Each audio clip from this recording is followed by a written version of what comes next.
Hello, everybody, and welcome back to another episode of the Daily Crypto News.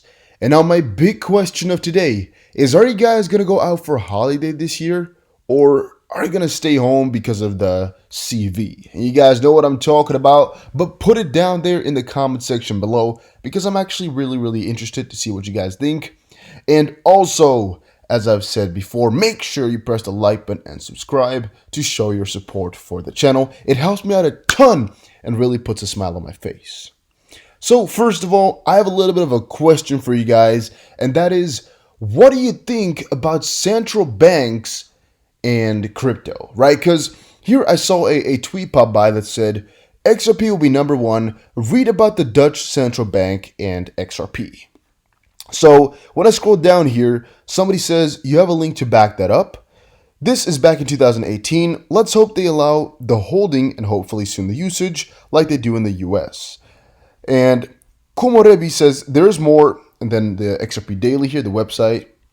A central bank officially declaring it uses a commercial party, which is still in a big juridical fog cloud, not happening, but allowing the use of it for its guardians, that happens. And then it says here, Dutch banks tap Equin's world line for instant payments. And that's something we all talked about, that we were all really familiar with here, as all the banks in the Netherlands, and you guys know I can read that, they're all moving with something faster. They've all moved faster and all to intraday settlement as everything became instant. However, what I don't know and what I don't fetch from all of this is whether or not this really utilizes XRP, or if it's just an example of what could happen or what could go on. As whenever I read into central bank, territory, anything from the real official website, it never says anything ever about Ripple or XRP.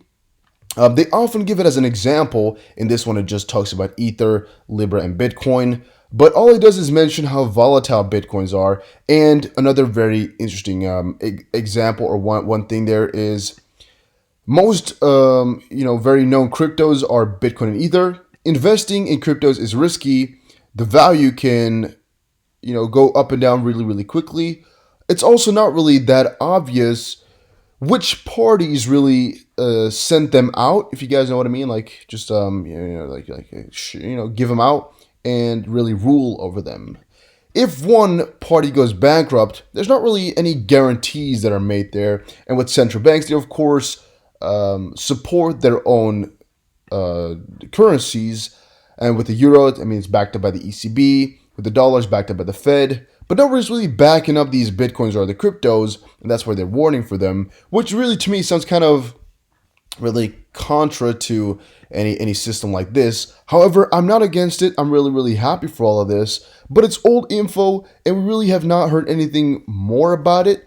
And thus, I'm really wondering if the connection is really true, or if it's just a little bit of a strange situation. As far as I could find, it's just an idea, it's just a concept. But all these banks here, they're just using instant systems that do not really have to utilize XRP at all. But again, that was just my fetchings from all of this. However, if I'm wrong, let me know in the comment section down below. As again, I could not find anything really from the banks themselves about this. However, if this from Equin's world line is really the truth, and all these banks are really using it, well, that would be pretty damn crazy. But again, you guys gotta let me know in the comments section down below, because I want to make a little bit more of a good opinion on all of this. However, then I would need to find more out everywhere about all of this. Here we can see on Ripple.com, the following images are from the Nederlandse Bank, so the Dutch central bank document, and I will quote the key statements in this post.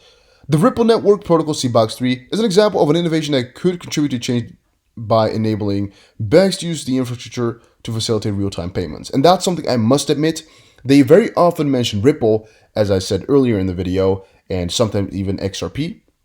And by the way, here they say they have their own visual currency called Ripple, which is some old information, but it could be that they wrote this a couple of years ago. I don't actually know about that.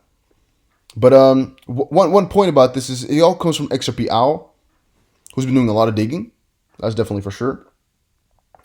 But also that the Ripple has the potential, as I just said. However, it doesn't really state that they are going to be using it or will be using it. They just explain how it all could work. But again, that's what I fetched from all of this. And if I'm wrong, let me know in the comment section down below. It really looks like they will be using it eventually, but still, it's pretty far away, possibly still. All right, then from Vechain, a really interesting little part. Vechain reveals progress and achievements. The article says here exactly that. Following the Global AI Conference, Vechain revealed some of their achievements as well as their use cases for Windows gaming applications. And even though the article itself is pretty useless, I mean, it's altcoinbuzz.io, but really the altcoin itself was really worthless. What is important from all of this, at least in my opinion, is really the fact that I've been thinking about it a little bit more and more. And with that comes the fact that this is so ridiculously huge. You just gotta kind of think about it for a little second. It's so ridiculously huge, all of this, guys. Vechain has been performing or has been reforming the space with their partnerships, and especially during this AI conference where they got to talk to so many different people and to talk in front of so many different people. You know what kind of connections they could have gotten there? You know what kind of connections they just kind of unlocked for themselves just by being at that conference? It's completely insane. However, they wouldn't even need it, and the main reason for that is because they're already connected to DNVGL, which is actually just the biggest kind of switch they needed to most parties, and thus, really, there's no real question about whether or not it could be a $1 trillion cryptocurrency. To me, it's already written out. It's just a little bit of a waiting game. However, is this his own website? I didn't even know about it, but yeah, it's interesting. Moving forward, YouTube seeks to dismiss Ripple lawsuit over XRP giveaway scams. This is something we discussed earlier on the channel. Yes. However, I missed a little bit of a part. And that is YouTube's motion to dismiss the allegations boils down to the idea that the video sharing giant did not willingly or knowingly engage in any of these scams or even copyright infringement and cannot be held liable for any third-party content on its website. The firm's motion also adds that it shut down such scams whenever it was alerted to them. And the last part we did say, but the first part we didn't. Basically, to all of this is they're claiming that whenever they've been told about it, they took it down, and that they really did not aid in letting these scams rule. However, as obvious as we know, they've been really openly just approving a lot of these advertisements, which really have material that's copyrighted, possibly, but especially that's just harmful for people. It shouldn't be allowed on YouTube at all. And now, earlier we said that Steve Wozniak and 17 others were suing them. Apparently, it's actually 18 others, but that's just completely insane, guys. I'm really hoping to see something big come out of this. To a certain degree, I mean, it's good for YouTube as they're developing from this and they're learning as they go. On the contrary, it just shows again that YouTube is a centralized piece of to a certain degree, which is not that good. But again, I'm really happy YouTube exists as a platform we can all share and talk and discuss on. However, make sure you follow me on Twitter for if something ever goes wrong. You gotta. YouTube seeks to dismiss. Oh, I just read that, by the way. Bitcoin now deemed money under Washington, D.C. Money Transmitters Act. In the case of the United States v. Harmon, a federal court stated that Bitcoin is a form of money. The crucial part of the case was to determine whether Bitcoin was money or not for the purpose of the District of Columbia's MTA. And according to a recent report by Bloomberg Law, Bitcoin is considered money under the Washington, D.C. Money Transmitters Act. Money commonly means a medium of exchange, method of payment, or store of value. Chief Judge Beryl A. Hall wrote for the U.S. District Court for the District of Columbia, Bitcoin is these things. This was in reference to the case where Larry Dean Harmon was charged with 3 counts related to operation of Helix, a tumbler for Bitcoin. The service was used to exchange around $311 million in Bitcoin between 2014 and 17. And in sum, Helix, as described in the indictment, satisfies the definition of unlicensed money transmitting business at paragraph 1960b1b because Helix's core business was receiving Bitcoin and transmitting that Bitcoin to another location or person, and as a result, defendants' remaining challenge to count 2 is unsuccessful, and count 2 will not be dismissed, stated the document. Very, very interesting. These cryptos could still touch $500 before the end of the year. If you really are waiting for cryptos to hit $500 before the end of the year, I think you're waiting on the wrong horse or betting on the wrong horse, as that's really not how cryptos work. You should be looking at percentage gains, not at end goal price, as it's going to be different for any crypto relating to the amount of coins that are out there. However, here they are stating Dash, Ethereum, and Zcash, and well, yeah, they're all 3 coins that can easily do it. However, I'm putting my best bet on Ethereum right now, as Ethereum 2.0 is coming up, which might do something crazy to the Ethereum price.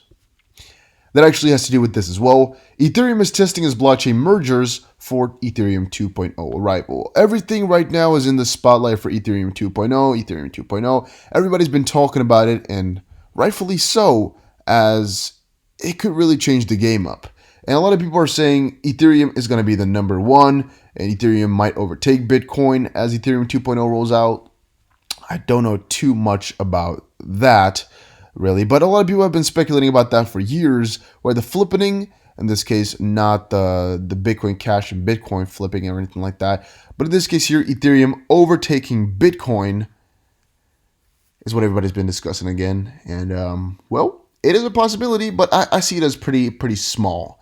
And market cap is irrelevant, is what a lot of people say. It's more so about the use and everything surrounding it, because, well, I mean, to a certain degree, right? If we really gotta put it down, Bitcoin is kind of useless. It's just got a lot of market cap because a lot of people put money into it, but really, it's not used the most in any way, shape, or form. It's not the most useful. It's not the most anything. So it doesn't really mean that the coin is going to stay at the top forever. It just means right now the most amount of money is being put into this one, but it doesn't mean anything really about the amount that is traded or anything like that. That's where volume kicks in, and really market cap, in my opinion, is also just really kind of useless. Can you build DeFi on Bitcoin? Bitcoin is not used for DeFi because of Bitcoin maximalists. Building on Bitcoin is hard but not impossible, and a simple landscape attracts liquidity, or so the saying goes. And my 2 cents on that is, it's just too much work for what it is worth. It's surprisingly hard to get a real answer to that question. Everyone's got an agenda, but what you're about to read is the most honest answer to DeFi and Bitcoin I've ever seen. And again, if you want to check it out, make sure you do that. It's a bankless.substack.com. Very, very interesting article. But in short, it's not easy, and it's not worth it in my opinion. So why even bother, right? If you're doing that, it's just such a hassle, such a cumbersome method. It's just a little bit of a waste of time in my opinion. And then the cryptic poet said, Ripple Partners Alliance may give way to the Japan-Vietnam corridor. It's just something that slipped by me yesterday, as I wasn't really making too many videos in the last couple of days. As again, I was taking it slow because of vacation, you guys know. You got to take it slow sometimes. You guys know what I mean. But yeah, this is still a pretty big thing, pretty interesting, and I thought I should update you guys with it if I do get the chance to. But alright guys, that was it for this video. Hopefully you guys all enjoyed it. If you did, make sure you press the like button and subscribe, and I would definitely see you guys again in another crypto video. Take care, everybody.